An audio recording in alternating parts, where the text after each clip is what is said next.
and I would like to introduce you Miikka Luotio, Head of Publishing of BoomBit company. And Miikka will tell us about what's wrong with modern free-to-play publishing on mobile market. Let applause. Yes, nice to meet you guys. I'm actually talking to you from the future, where all the mobile free-to-play publishing models have been fixed, but unfortunately people still use Skype. That's a sad reality. But no, actually, for unfortunate circumstances, couldn't join physically, so I'm doing this via Skype, but hopefully that's okay. My name is Miikka Luotio. So I work at BoomBit as their head of third-party publishing, and at the same time I work at another company which is part of the same family of companies under BoomBit, called Superscale. I work at Superscale as their head of growth partnerships. Just to go ahead, what is Superscale? Essentially, as I said, is part of the BoomBit family, but originally started as a company called Celens. Worked in the game industry with mobile games since 3 years or so. The clients that we actually currently work with actively include a bunch of Finnish developers that are such as Fingersoft. We're working with Hilkka Racing 2, Frogmind, which is a Supercell studio located in Finland as well.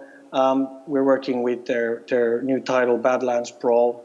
We're also working with Charge Monkey, Prague-based company, guys behind What the Hen, Do Dreams, Madfinger Games, and also BoomBit.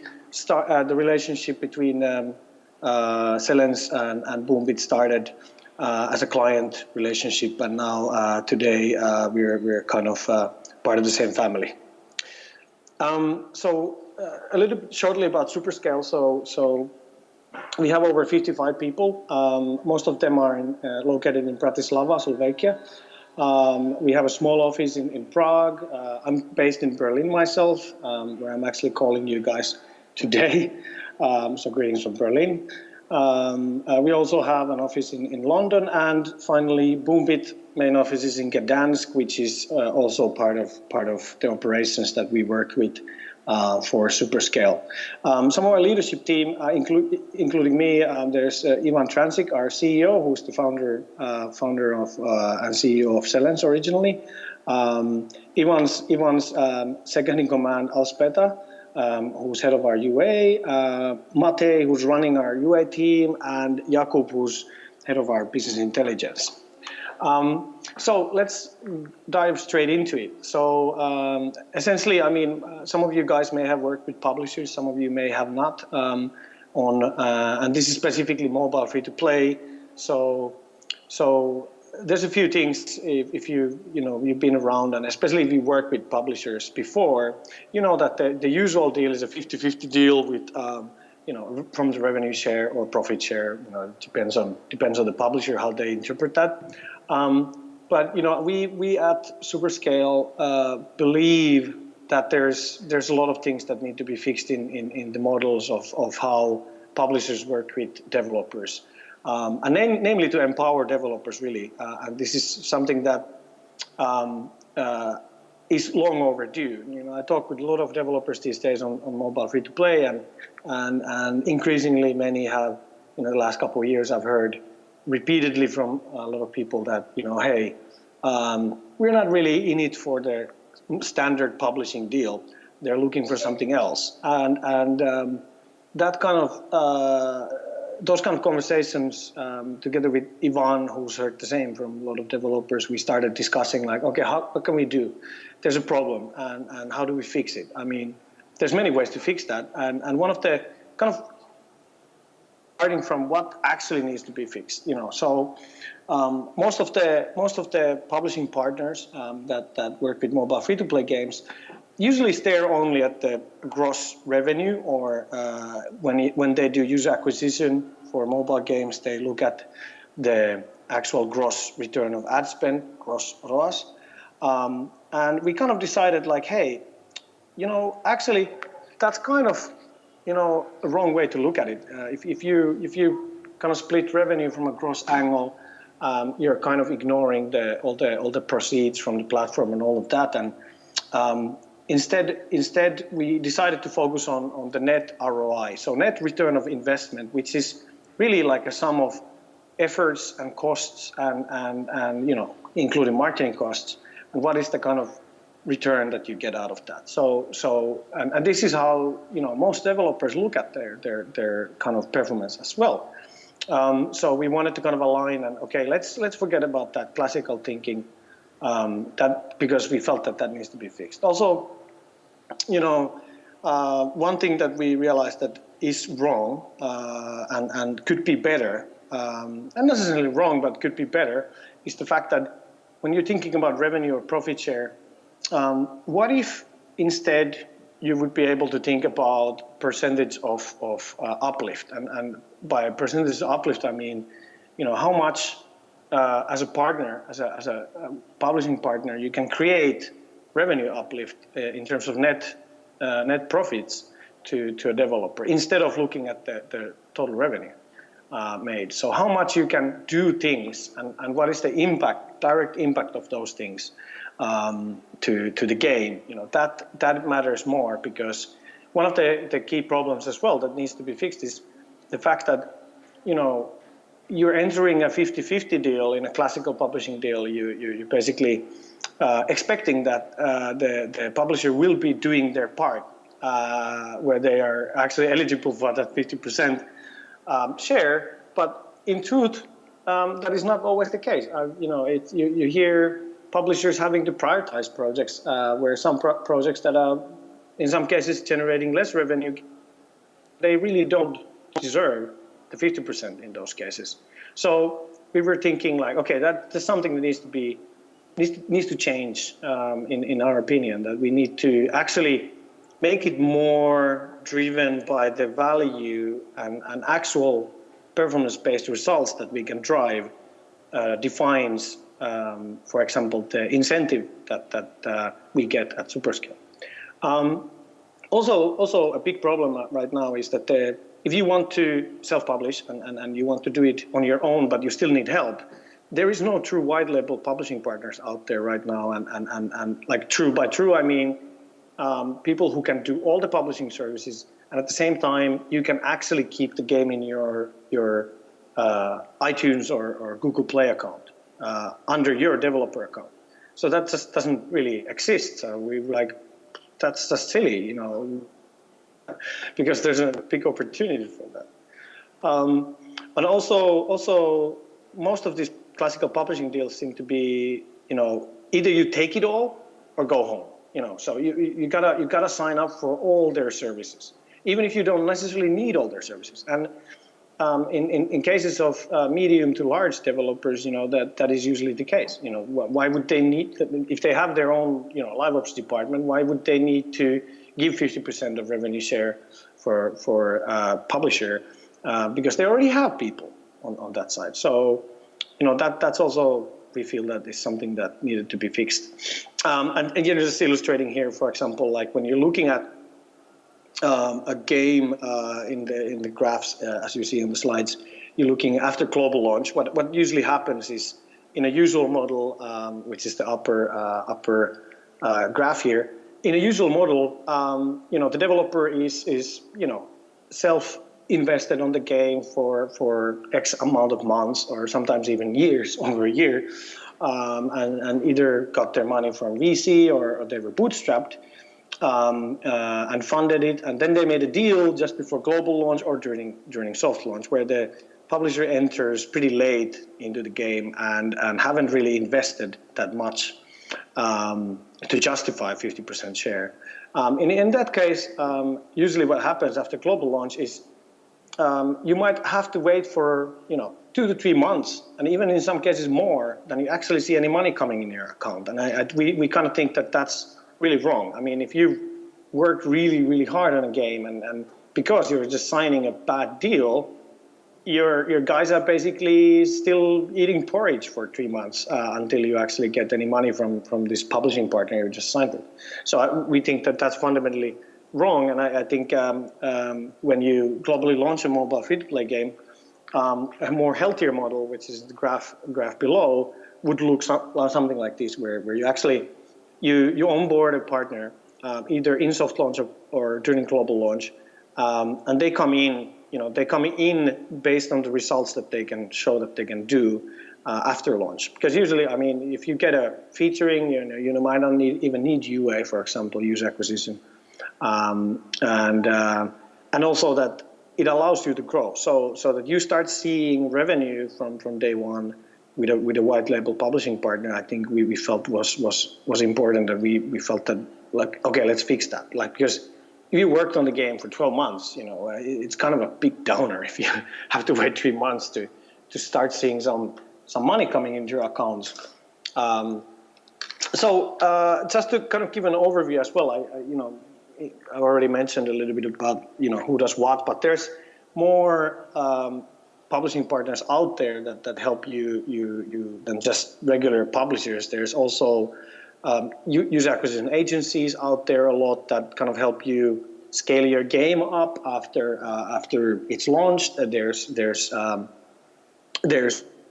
investors as well who help you give money on only money and accelerating cash flow and all of that. And then there's like a hybrid of UA agency and UA investors as well, which is basically the UA agency that gives you money as well. So if you look at the kind of outliner, we kind of started with this model, like, okay, what are the kind of all the key services that you need to operate and grow a game as a service, as a free-to-play service. So obviously, today you just cannot rely on featuring anymore. You need to be able to, scale your game through user acquisition, through performance marketing. So you need to be able to have people support, run user acquisition campaigns, and manage those campaigns and optimize those campaigns continuously, and kind of figure out, different channels and optimize against CPI and LTV properly. So most of UA agencies obviously do that. And also publishers as well, because for them that's kind of usually the key service on how they're able to scale games these days. UA investors usually who just give the money, they don't have that service. And in terms of creatives, so UA agencies usually be able to provide, at least refer to some creative services to be able to generate enough user acquisition ad creatives per month based on the scale of your game. And same goes with publishers. Publishers, obviously always have a marketing team. I haven't yet seen one that doesn't, and if you find one, just don't sign with those guys. With App Store optimization, it is slightly different. I mean, sometimes there's a few UA agencies who actually can provide that. Most publishers do that because they're incentivized to do that. Usually in a classical 50-50 deal, they're very highly incentivized because they're looking at all the organics as well, and not just the user acquisition. User acquisition funding, user acquisition agencies. Most agencies don't do this. There's a few exceptions here where I mentioned there's a hybrid UA agency, hybrid UA investors out there. Publishers, obviously, this is the kind of usual argument that they bring in, that, hey, we'll bring in your marketing money, millions, we'll scale up your game with cash. And UA investors, obviously, for them, people investing on user acquisition, this is the kind of main business. White label publishing, which means that, like I said, is a way to publish a game without actually, being apparent. And this is a term that comes from the music industry, where, there would be like a big record label actually helping music artists to publish their album under a different label, under their own label, even in some cases. So this is the kind of idea where we were looking to solve the problem, that how can I, if I have my account that I want to grow my company, I want to grow my team, and I want to grow my company's track record, giving away your game into a publisher's iTunes or Google Play account. So in case of UA agencies, obviously they will operate on a white label basis, most of them. I think nearly all of them, because they're just doing user acquisition. In case of publishers, I haven't found a single publisher who wouldn't take your game into their account after the deal is signed, because for them it's a question of portfolio and also being able to bank in the full revenue of the game and then pay the developer. In case of user acquisition investors, usually the way they operate is they tap into your bank account somehow or do something else, but in most cases they are able to kind of give you funding for user acquisition without having you to transfer your app. In a LTV support, so how to increase your retention and monetization. In this case, most user acquisition agencies really can maybe offer you to some other companies that can help you, or some game design consultants that can help you, but they don't really provide that in-house.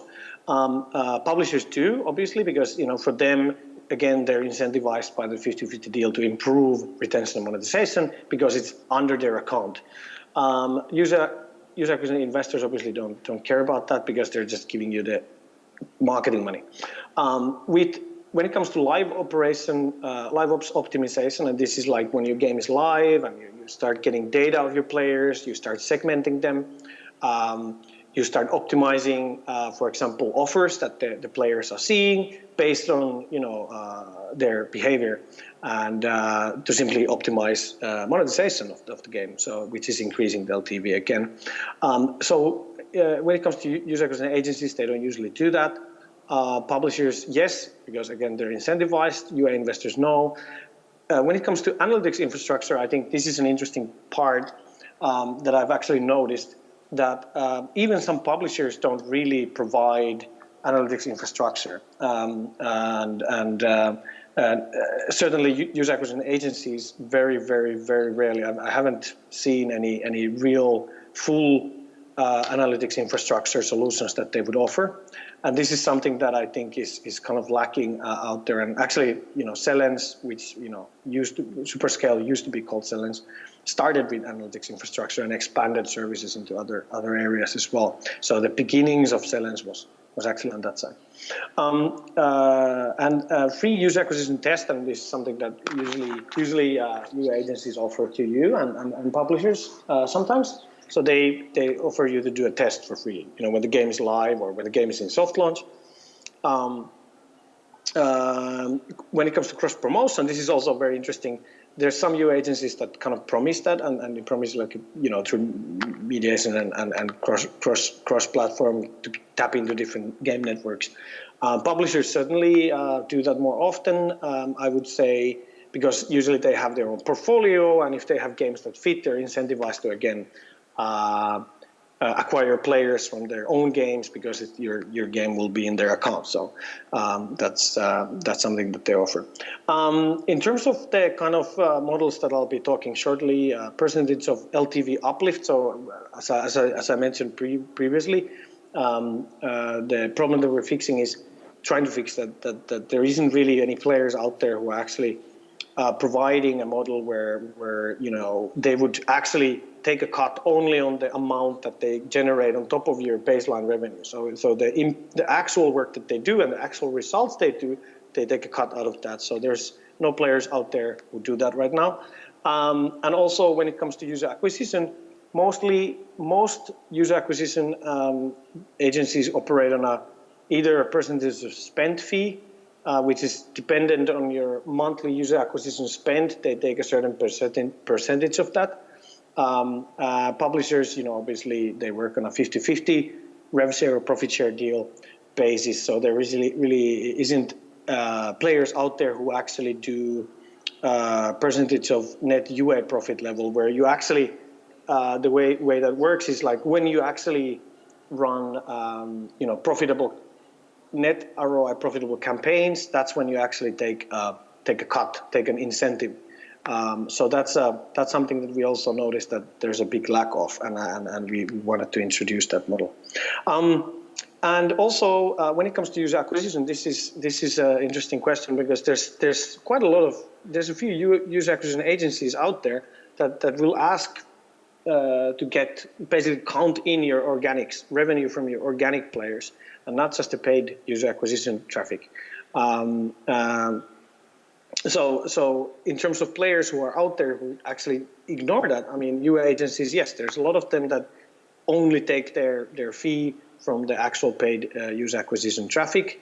UA investors, usually they take their interest fee, whatever, usually from the kind of paid UA, but in some cases they take it from the overall revenue as well.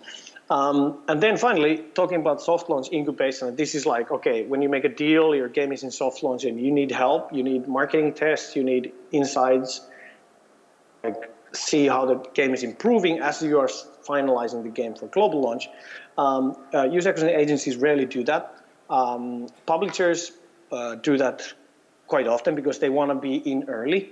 That they're incentivized to do that they're there before a global launch. So that's kind of their primary step in when they actually usually engage. User acquisition investors usually only care when the game is actually out there already or like really late stage soft launch. So talking a little bit about kind of what we've actually done. So here's an example of a 2019 monthly forecast that we've done for one of our clients, actually recently, like 3 weeks ago. And this is a game that's 3 years old. So we already know that it has a baseline revenue, net revenue of about 1.6 million a month. And it's kind of doing that every month, more or less stable, because it's been out there for 3 years. Now we came in and we kind of looked at a few vectors. We look at like, okay, what can we do on user acquisition? So we noticed that in user acquisition there is a chance, an opportunity to tap into an audience that they haven't tapped into yet, and they haven't really run user acquisition previously properly at all. Or really small spend amounts. So we decided like, okay, now is the time to scale up the game. And may sound crazy, but many games that have a lot of DAUs and monthly active users, usually those type of games that are really popular, and even if they are not, they haven't necessarily reached the full scale yet. In that case, we kind of evaluated here that we can provide them a net revenue uplift of about 5 million in total.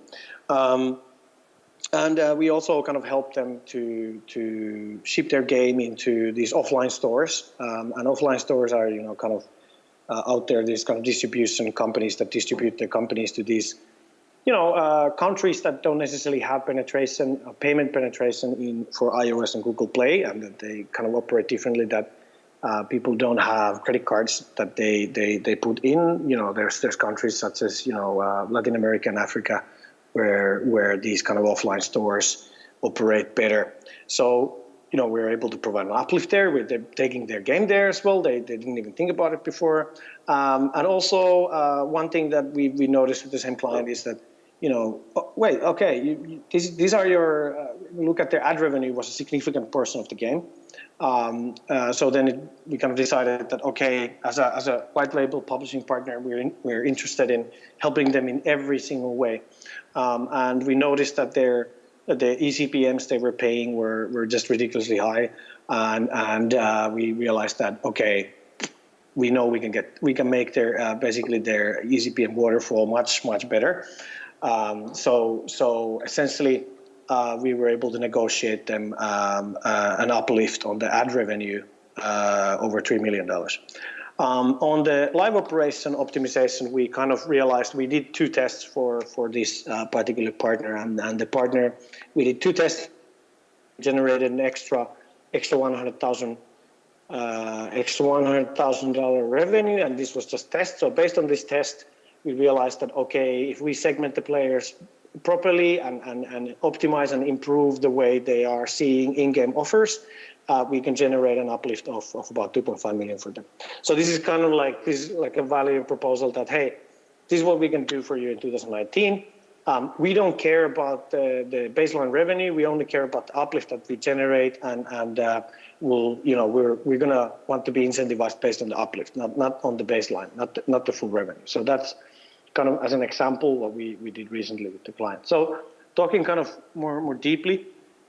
So talking about like, okay, uplifting the LTV. So that can be either by game design consultation, like, hey, let's fix your retention here and there. Let's fix things on your monetization. Let's improve your shop. Let's improve your live operation offers and whatever. And the way we kind of model this, the incentive that we take. For us, the incentive was important that we can, okay, if we can generate an uplift of, let's say, for an example, 1.6 million in a year. In that case, we want to take half of it, and this is only the uplift. So if you go back here, so we don't care about the current baseline revenue. We only care about the uplift. So if we are able to generate 1.6 million a year, our take will be half of that, right? So. But we don't touch their previous baseline cohorts at all. And this is also to do with because we are able to track the players. We are doing analytics infrastructure for this client. So we're able to kind of actually show and indicate that, yeah, these are the kind of cohorts that we've driven through, the optimizing our live operations and optimizing the offers that they're seeing. And this is the revenue directly result of our work. So then it's we were taking a 50% of the net revenue uplift of what we were able to generate.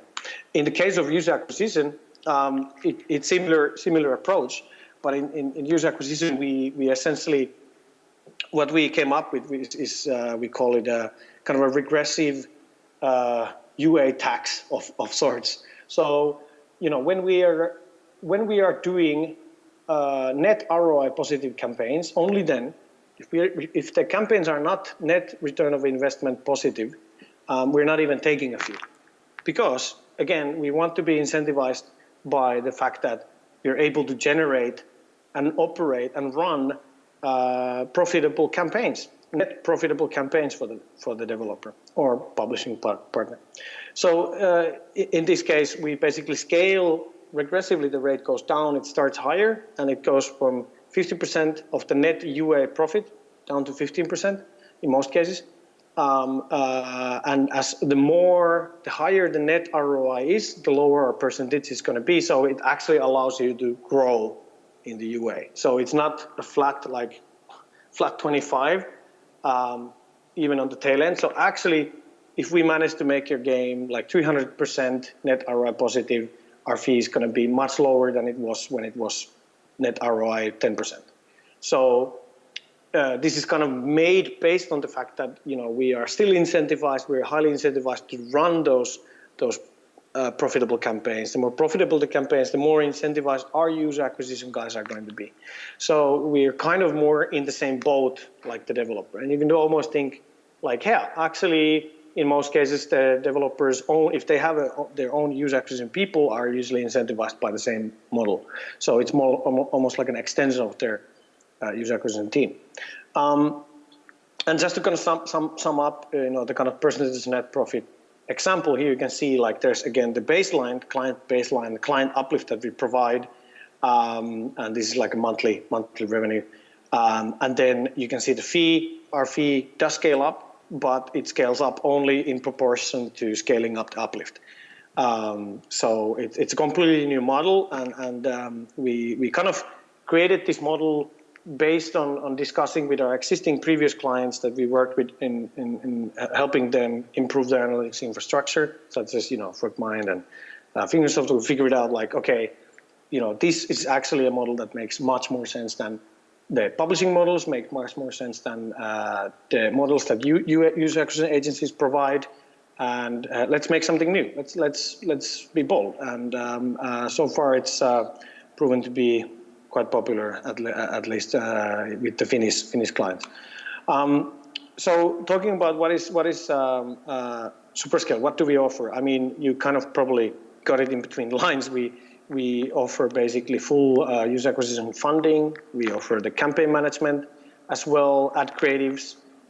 We have full ad team in our internal. We also help with App Store optimization. We also help incubate your game during soft launch by doing user acquisition tests for free most of the cases, and also help doing creative tests and App Store optimization tests during the soft launch phase. And then what we call kind of like the meta publishing or white label publishing portion is we provide basically all the same services as publishers do, which include business intelligence, full analytics infrastructure, optimizing your ads, ongoing LTV support, so helping you optimize your retention and monetization, ongoing live operation support and optimization to further improve your revenue. This is basically designed so we could hopefully run a few publishers out of their business, but that's ambitious. But let's see. I mean, if you never try something new and you never try to fix things and you only try to copy how other companies do their work, the industry won't evolve anywhere. So, this is kind of the inspiration. So, and also kind of mentioning a little bit about Superscale. We can do all of this in white label, but we also, since we are part of the BoomBit family, we are able to do much larger, deeper deals as well, and come in earlier as well, with full approach where we can do co-development, even joint ventures, invest, even M&A deals with some of our developers, which is done already. So BoomBit is kind of like an even. I think Superscale is the kind of white label approach, but then you can always go deeper as well, and we can create new games together. We find good developers. So this is pretty much it from the presentation part. If there's any questions, I'd be happy to take them. Okay, thank you. Please applause. Hey guys. Okay, questions here. We're a little bit out of schedule, so I can't hear anything. I hope. I hope. Do you hear it? I hope that. Oh, just a second. I'm still hearing things. Oh. What about now? Yes, I can hear now. Okay, great, thank you. So I saw a hand somewhere here. Okay. Yes, hi. A question about you. You mentioned that on the UA, running only net positive UA campaigns and taking a cut only if you run ROI positive campaigns. I wonder about your, are you forecasting it based on some payback period? What is the time frame that when do you know that you run a ROI positive campaign? At what point? Oh, okay. Yeah, so your question is what is the kind of time length that we use to kind of measure, for example, in user acquisition campaign profitability, right? So in that sense, just to give a nutshell, we actually, most of the times how we operate is we track the cohorts of the last 12 months and each of the previous month that we've actually performed is kind of like an isolated. There's a January cohort, there's a February cohort, March cohort, and we only track up to 12 months because we kind of realized that some of the better campaigns that you can do can be actually reactivation campaigns of old cohorts as well. So, that's something that is interesting. So the way that we usually measure ROI, it's a progressive. And I actually have an example I could show you. I don't know if it takes a while, but I can, you can have I'll put my contact details out so you can. I can share it privately. So it's basically, the way it works is it starts usually at negative because, you're essentially the first month, depending on the game, it may take 1 month, 2 months, 3 months until the campaign becomes net ROI profitable. And it really depends on the game. Some, for example, hyper-casual games, they turn net ROI profitable within weeks in some cases, and narrative games as well, actually. Narrative games are really quick to turn net ROI positive. So for us, it's important that we track 12 months of each of those monthly cohorts. Usually, and this is depending on the game, in 5 months, 6 months, basically the net ROI will stabilize. It will never decrease because that cohort is existing cohort. So it will basically flatline. So it plateaus at some point, yeah? So let's say January cohort in June will have most likely, I mean, there's a few rare examples where people still, those cohorts, you know, the net ROI increases, but, you know, it's important to look at the 12 months, last 12 months, because the net ROI will still keep increasing from month to month, even if it's slightly increasing, or then it plateaus. And then you're looking at the campaigns that you did in May, you know, those are still kind of growing. So it's basically look at 12 months, because in that kind of caters for all kinds of games. That caters for hyper casual to really more core, you know, world-driven games. And let's say in most games that we work with, usually games kind of show their peak net ROI within, you know, after three to 4 months. You know, if there's a few exceptions, like some hyper casual games and narrative games. Okay, any more questions here? Okay, thank you. Thank you very much. Thank you, Miikka, very much for your conversation, for your speech. And Yes. yeah, we're a little bit out of schedule. Sorry that we do not have more time for Q&A. Thank you. It's okay. Okay. It's okay, and greetings and bye-bye from the future. It's pretty cool here. Okay, thank you. Thank you very Okay. much for coming, and thanks that you proposed to doing this presentation through Skype. Of course, Okay. the least Bye-bye. I can do. Bye. Thank you. Thank Bye. you.